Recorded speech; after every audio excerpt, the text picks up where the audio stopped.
How to customize products from suppliers on Alibaba. Want to make a product unique to your brand? This guide shows you how to customize products from suppliers on Alibaba so you can stand out from the competition. First, you need to find a supplier that offers customization.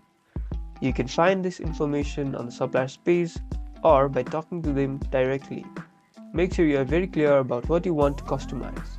You can customize a lot of things on Alibaba.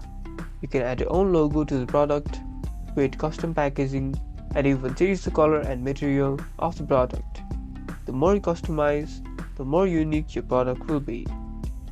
Before you can order a large number of products, you should always ask for a sample first.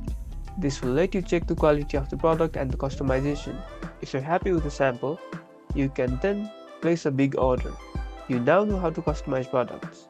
Get ready to create unique products for your brand. Like and subscribe for more business tips.